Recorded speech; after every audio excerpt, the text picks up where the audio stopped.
का 40,000 में, उसी 4 लाख में से 40,000 दिरहम निकाल कर अपने बेटे को दे दिए। बेटे ये तुम अपनी बकरियों की कीमत ले लो, ये 40,000 की बकरियां देखो तुम्हें कितनी सस्ती दे दी गई हैं। ये बकरियां जो 4 लाख की बिकी हैं ये तुम्हें इसलिए 40,000 की दे दी गई क्योंकि तुम उम्र के बेटे हो। ये 3,60,000 दिरहम जो बचे हैं ये गरीबों के काम आएंगे, ये मिस्कीनों के काम आएंगे। फिर उन्होंने उसको बैतुल माल में जमा किया और फिर जो लोग जंग में गए थे इस रकम को भी बराबर बराबर उनमें तकसीम कर दिया। मेरे प्यारे साथियों, हजरत उमर फारूक ने ये नहीं देखा मेरे बेटे को सस्ती मिल गई तो अच्छी बात है, बल्कि अपने बेटे से भी वो बकरियां ले ली। अनफुसकुम व अहलीकुम नारा, अपने आप को भी जहन्नम से बचाओ और अपने बीवी बच्चों को भी जहन्नम से बचाओ। वल तंजुर नफ्सुम्मा कद्दमत लिगद, वल तंजुर नफ्सुम्मा कद्दमत लिगद। हर मुसलमान को, हर इंसान को गौर करना चाहिए कि कल क़यामत के दिन के लिए उसने कौन सी तैयारी कर रखी है। देख रहे हैं अभी जर्जीस साहब का मोबाइल किसी को पसंद आ जाए, जानता है 20,000 का है, जानता है 20,000 का है, लेकिन अरे मौलाना साहब 15 का दे दीजिए। अच्छा ठीक है, हमें भी मालूम है शोरूम से निकलने के बाद अब ये 20 का तो बिकेगा नहीं, ले लीजिए। नहीं नहीं नहीं यार, कुछ दिन चला चुके हो ना, हाँ 15 भी नहीं देंगे, 12 का ले लीजिए। आप जानते हैं मौलवी जर्जीस को ज़रूरत है, वकील को पैसा देना है, केस है, गरीब आदमी है, अब ये 12 में भी तैयार हो जाएगा। अच्छा ठीक है भाई, मजबूरी है मुझे 12 ही, नहीं यार रख लो यार, हमें ख़रीदना नहीं है। नहीं नहीं, अरे भाई तुमने तो 12 का, नहीं भाई 10 का देना हो तो दे दो, क्यों जानता है मजबूरी है, 10 में सौदा। काजी शुरह को देखो, उनके पास एक आदमी घोड़ा ले आया, बेचना चाहता हूँ। काजी शुरह ने कहा इसकी कीमत कितनी है, वो मजबूर आदमी था, उसने कहा काजी शुरह से 400 दिरहम दे दीजिए। काजी शुरह ने कहा नहीं तुम्हारा घोड़ा 400 दिरहम का नहीं है। उसने कहा 350 दे दीजिए। कहा नहीं नहीं नहीं, मैं इस पर बैठ के देखूंगा, चला कर देखूंगा।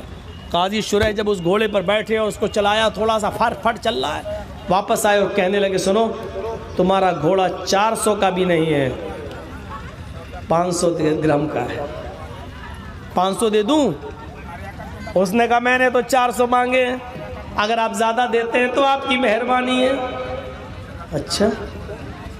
अच्छा एक बार और चल के देखूंगा। फिर बैठे और फिर चलाया, फिर लौट के आए, कहने लगे नहीं नहीं तुम्हारा घोड़ा तो थकने का नाम ही नहीं लेता, ये 500 का भी नहीं 600 का है।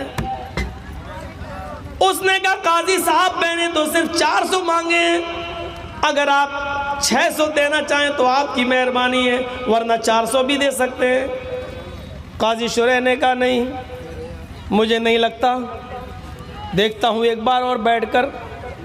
फिर एक बार उस पर और बैठकर सफ़र किया और थोड़ी और दूर लेकर आए, गए और फिर वापस आए, कहने लगे तुम्हारा घोड़ा तो चलने में बहुत ही मस्त है, थकता भी नहीं है, ताकतवर भी है, मुझे बताओ तो सही कि तुमने 400 दिरहम कैसे मांगे, तुम्हारा घोड़ा तो 700 दिरहम के लायक है।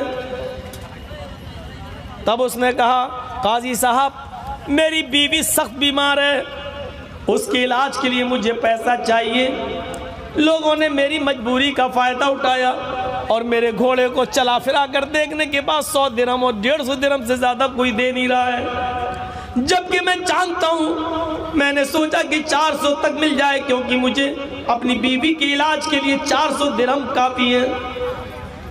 काजी शुरह ने जब ये देखा ये मजबूरी में अपने घोड़े को बेच रहा है और इसकी बीवी बीमार है, तो काजी शुरह ने कहा तुम्हारा घोड़ा 700 के भी नहीं बल्कि 800 के लायक है, और काजी शुरह ने उसको 800 दिरहम दे दिए। 800 दिरहम। मेरे भाइयों, हम में और उनमें फ़र्क इतना था, हम लोगों की मजबूरी देखकर उसका खून खून चूसते हैं। और उस ज़माने में लोग मजबूरी का फ़ायदा नहीं उठाते थे, उसकी मजबूरी समझकर उसकी ऊपर से और मदद कर दिया करते थे। ले तूने 400 मांगे 800 ले, ताकि तुम हमारे बराबर खड़े हो सको और हमारी सफ में आ सको। मेरे भाइयों, ये वो लोग हैं, वल तंजुर नफ्सुम्मा क़द्दमत लिगद, वल तंजुर नफ्सुम्मा क़द्दमत लिगद, जो क़यामत के दिन के लिए तैयारी किया करते थे, क़यामत के दिन के लिए।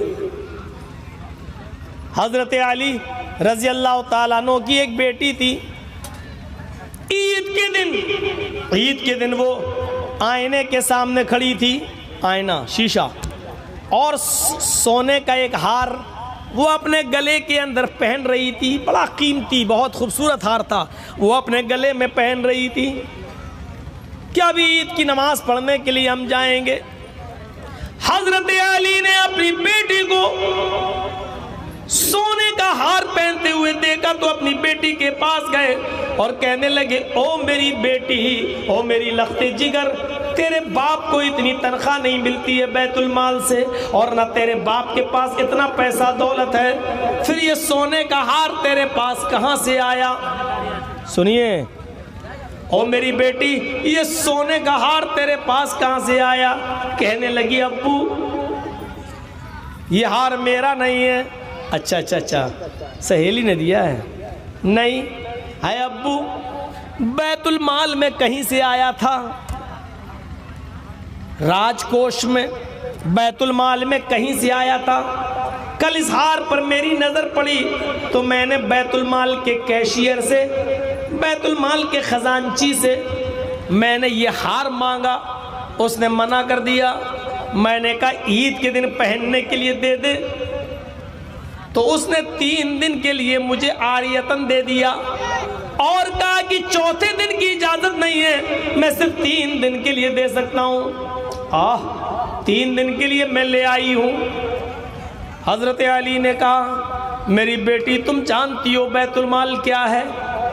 ये सारे मुसलमानों की अमानत है इस बैतुल माल के अंदर, और सारे ही मुसलमानों से उसकी इजाज़त लेना पड़ती है अगर कोई चीज़ लेना होती है उससे। तो फिर ये क्या बात है, फिर ये क्या बात है कि तुमने हार ले लिया और उसने दे भी दिया? आए मेरी बेटी, इस हार को तुम उतारो। काबू, क्या आज ईद का दिन है? क्या मुझे ईद के दिन हार पहनने की भी इजाज़त नहीं मिलेगी? कहा, मेरी बेटी ये हार न मेरा है न तुम्हारा है, ये बैतुल माल का है, सारे मुसलमानों की अमानत है। फिर मेरी बेटी इस हार को कैसे पहन सकती है? फरमाया, अब्बू मेरी सहेलियां जेवर पहन के आएंगी, ज़ेबो ज़ीनत से आरास्ता और पैरास्ता होंगी, और आपकी बेटी के गले में कोई हार नहीं, कितनी शर्मिंदगी होगी। हज़रत अली ने कहा, बेटी मुझे इस दुनिया में तुम्हारी शर्मिंदगी पसंद है, तुम्हारी शर्मिंदगी इस दुनिया में मुझे महबूब है। क़यामत के दिन की शर्मिंदगी से क़यामत के दिन अल्लाह के सामने मैं क्या जवाब दूंगा? और मेरी बेटी, क्या मेले में, क्या ईद के दिन नमाज पढ़ने तुम जा रही हो? क्या सारी लड़कियां हार पहन कर आएंगी? अरे बहुत सी गरीब लड़कियों के पास तो नए कपड़े भी नहीं होंगे। अरे मेरी बेटी, तुम उन्हीं गरीब बच्चियों में चली जाना, नमाज के लिए अमीर बच्चियों में मत जाना। हार ले लिया, छीन लिया, गले से उतार दिया, जबकि बिल्कुल ऐसे समझो कि मौलाना जर्जी साहब एक घड़ी दे दीजिए मुझे, थोड़ी कल दे दूंगा, और मैंने दे दी। ऐसी बैतुल माल के मालिक ने, खजांची ने 1 दिन 2 दिन के लिए हार दे दिया, लो पहन लो, 3 दिन के बाद वापस कर देना। कोई बुराई नहीं थी इसमें, हार दे दिया 3 दिन के बाद वापस, कोई बुराई नहीं थी। लेकिन हजरत अली ने वो हार अपनी बेटी के गले से उतार दिया और लेकर गए, बैतुल माल पहुंचे, बैतुल माल के कैशियर को उठाया, ये हार किसका है? कहने लगा कि बैतुल माल का। कहाँ गया था? आपकी बेटी को मैंने आरियतन दिया था 3 दिन के लिए। किसकी इजाजत से? कहा, मैं बैतुल माल का कैशियर हूँ, मालिक हूँ, क्या मुझे इतनी भी इजाज़त नहीं है कि मैं 2-3 दिन के लिए कोई चीज़ किसी को उधार दे दूँ? फरमाया, नहीं, अमीरुल मोमिनीन की इजाज़त के बगैर तुम्हें इतनी भी इजाज़त नहीं है। आए कैशियर है खजांची, आइंदा बैतुल माल की चीज़ मेरी इजाज़त के बगैर कहीं नहीं जाएगी, और अगर मेरी बेटी या मेरे घर का, मेरे ख़ानदान का कोई आदमी मांगे तो बिल्कुल नहीं दिया जाएगा। आइंदा अगर ये गलती की तुमने तो तुमको बर्खास्त कर दिया जाएगा, ओहदे से मुस्ताफ़ी कर दिया जाएगा। मेरे प्यारे साथियों, हज़रत अली ने अपनी बेटी के गले से हार उतार कर बैतुल माल में जमा कर दिया। क्यों? वल तंजुर नफ्सु मा क़द्दमत लिग़द। हर इंसान को गौर करना चाहिए कि कल क़यामत के दिन के लिए उसने कौन सी तैयारी की है। कैसा लग रहा है? अपनी औलाद के साथ हज़रत उमर फ़ारूक ने अब्दुल्ला इब्न उमर अपने बेटे की 40,000 बकरियां छीन कर नीलाम कर दी और अपने बेटे को 40,000। देख रहे हैं, अकरबा परवरी नहीं थी, अकरबा परस्ती नहीं थी, मेरी औलाद है इसलिए दे दो, नहीं, अपनी औलाद से भी छीन लिया करते। एक बार अबू मूसा अशअरी जो बैतुल माल के खजांची थे, बड़ा खूबसूरत दुपट्टा आया। दुपट्टा समझते हैं ना, ओढ़नी, औरतें जो ओढ़ती हैं, बड़ा खूबसूरत, बहुत ही हसीन और जमील खूबसूरत दुपट्टा आया। उन्होंने सोचा मेरी बीवी तो है नहीं, मैके गई हुई है, और मेरी बेटी भी उनके साथ गई हुई है, और ये दुपट्टा मुझे मिला है बैतुल माल से, मेरे हिस्से में आया, क्यों ना इस दुपट्टे को मैं अमीरुल मोमिनीन हज़रत उमर फ़ारूक की बीवी को तोहफे में दे दूं। हदीस में आता, तोहफा दो तोहफा लो, तोहफे देने से मोहब्बत बढ़ती है। अबू मूसा अशअरी ये तोहफा लेकर हज़रत उमर के घर चले गए, दरवाजे को दस्तक दी, बीवी बाहर निकली, पूछा क्या है अबू मूसा, कहो कैसे आना हुआ? कहा मेरी बीवी मैके गई है, मेरी बेटी भी नहीं है, ये ओढ़नी, ये दुपट्टा मेरे हिस्से में आया है, मैं आपको गिफ्ट देना चाहता हूँ, ये लीजिए, ये मैंने आपको गिफ्ट दे दिया। हज़रत उमर फ़ारूक की बीवी ने वो दुपट्टा देखा तो होश उड़ गए। अच्छा, इतना खूबसूरत, वाह, अल्लाह तुम्हें जज़ाए खैर दे, हदिया मकबूला, मैंने इस हदिये को कबूल कर लिया। चले गए हज़रत अबू मूसा अशअरी। अब देखिए उमर फ़ारूक की बीवी क्या कर रही हैं। उमर फ़ारूक की बीवी ने सोचा ये दुपट्टा मैं ओढ़ लेती हूँ सर पर, आज मेरे शौहर उमर जब आएंगे तो मुझे नई ओढ़नी में देखेंगे, मुझे अपने सीने से लगाएंगे, मेरी पेशानी का बोसा लेंगे और आज मुझे प्यार करेंगे। नए कपड़े, नया दुपट्टा, उस ज़माने की औरतें नए कपड़े अपने शौहरों के लिए पहनती थीं। हमारे यहाँ की औरतें नए कपड़े शादियों में पहनने के लिए खरीदती हैं, रखा रहेगा 1 साल, पड़ोसी की शादी होगी तब पहनेंगे, घर में रहेंगी भंगन बनकर। देखिएगा, घर में आप जाइए कभी, इधर उधर से आइए, कटियार वटियार घूम के आइए और अचानक घर में घुस जाइए तो आपकी बीवी किचन में घुसी होगी, बर्तन मांज रही होगी, चेहरा मुंह देखो कैसा हो रहा होगा, मुंह का चेहरा देख कर लगेगा तलाक तलाक तलाक दे मारा। जबकि उसको मालूम होना चाहिए ये औरत का काम है, सुन लो, ये औरत की ड्यूटी है, उसको मालूम होना चाहिए कि मेरा शौहर कितने बजे घर में आएगा। बाजार गया, फ़ोन से पूछे आप कब आ रहे हैं, और अपने शौहर के आने से पहले पहले वो घर के सारे काम निपटा ले और शौहर के घर में घुसने से पहले शौक सिंगार कर ले। ये औरत की ड्यूटी है, औरत की जिम्मेदारी। लेकिन देख रहे हो, तकरीर सुन रही हैं, ये अपना कपड़ा दिखा रही हैं, दुपट्टा कितने का, चप्पल कितने की, चूड़ी कितने की। इन औरतों की आवाज़ यहाँ तक आ रही है। मौलाना जर्जीस की आवाज़ फेल है इनकी आवाज़ के आगे। अरे मैं तो माइक में बोल रहा हूँ तब आवाज़ तेज़ है, ये बगैर माइक के। रेडियो का बटन बंद कर दो तो रेडियो का बोलना बंद हो जाएगा, लेकिन औरत एक ऐसा ट्रांजिस्टर है कि लाख इसका थूथड़ा बंद करो होने वाला नहीं है। वो औरत ही क्या जो बोलना छोड़ दे, उसका रिकॉर्ड टूट जाएगा अगर बोलना छोड़ देगी। तो हजरत उमर फारूक की बीवी ने वो नया दुपट्टा पहन लिया कि मेरे शौहर आएंगे, चलो आज मुझे इस दुपट्टे में देखेंगे तो खुश हो जाएंगे। हजरत उमर जैसे ही अंदर घुसे, दरबार खिलाफत से आए, अपनी बीवी को नई ओढ़नी में खूबसूरत दुपट्टे में देखा तो बजाय खुश होने के पूछा, मेरी बीवी का क्या? ये नया कपड़ा, नई ओढ़नी तुम्हारे पास कहाँ से आई? मैंने तो खरीद के दी नहीं, और मेरी तनख्वाह भी इतनी नहीं है कि उसमें नई ओढ़नी मैं ला सकूं। घर का गुजर बसर ही मुश्किल से चलता, तुम्हारे पास ये नई ओढ़नी कहाँ से आई? कहा अबू मूसा अशरी ने दी है। बीवी मेरी तोहफा वो दे रहा है, क्यों? कहा वो कह रहे हैं मेरी बीवी मैके गई है और बेटी भी नहीं है, इसलिए उन्होंने लाया और हमें तोहफे में दे दी। अपनी बीवी के सर से इतनी तेज ओढ़नी उतारी कि ओढ़नी के साथ साथ उनके बाल भी आ गए। वो चीखने लगी, अमीरुल मोमिनीन, आए उमर मेरे बाल तो छोड़ो। हजरत उमर ने फिर बाल छोड़े और उसके बाद में वो ओढ़नी उठाई और उसको लपेट दिया, गुड़ी मुड़ी कर दिया, गुड़मुड़ उसको लपेटा। अमीरुल मोमिनीन की बीवी का बयान है, उसकी गठरी बना दी, मोड़ दिया, और उस ओढ़नी को इतनी तेज उन्होंने मेरे मुंह पे दे मारा कि उसके वजन से, उस ओढ़नी के लगने से मेरे सर में 3 दिन तक दर्द रहा। और फिर कहा, आए मेरी बीवी, मेरी इजाजत के बगैर तुम किसी से तोहफा लेने की हकदार नहीं हो। और फिर ये ओढ़नी उठाई और उसको गुड़ी मुड़ी किया, गुड़मुड़ किया, और सीधे दरबार खिलाफत में लेकर पहुंच गए।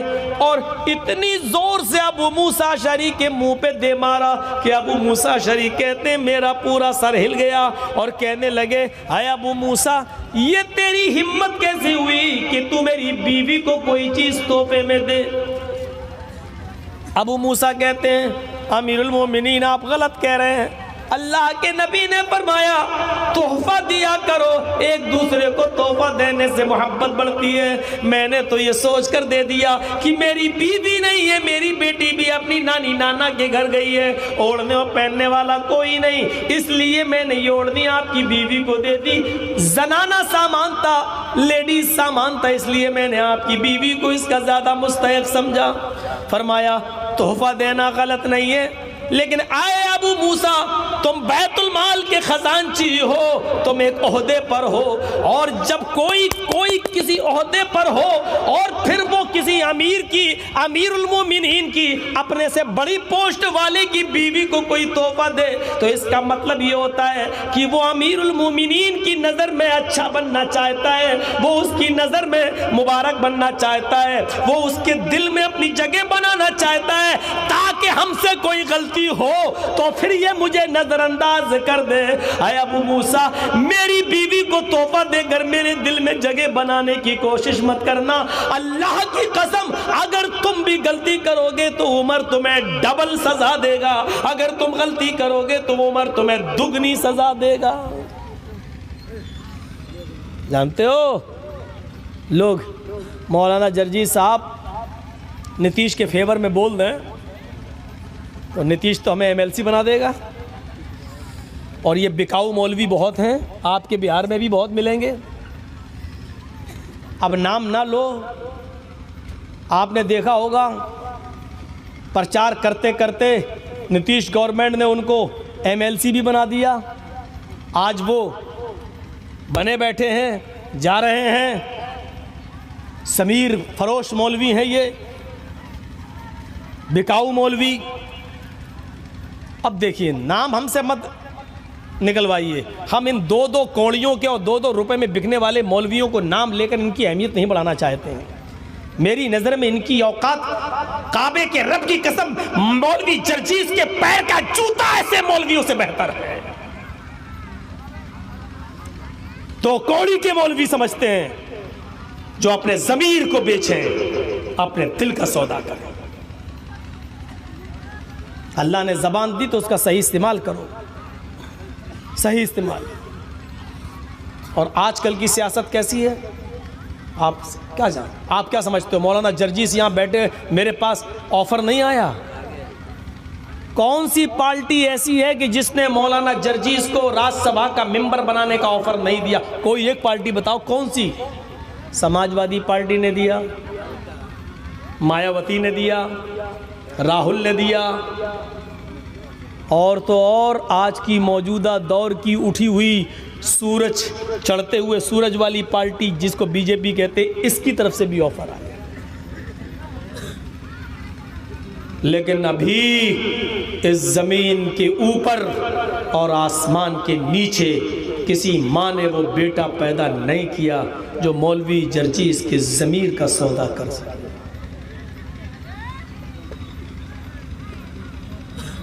मेरे भाइयों सुनो, क्या कहा अबू मूसा, आइंदा मेरी बीवी को कोई ओहदा देने की, कोई तोहफा देने की कोशिश मत कर।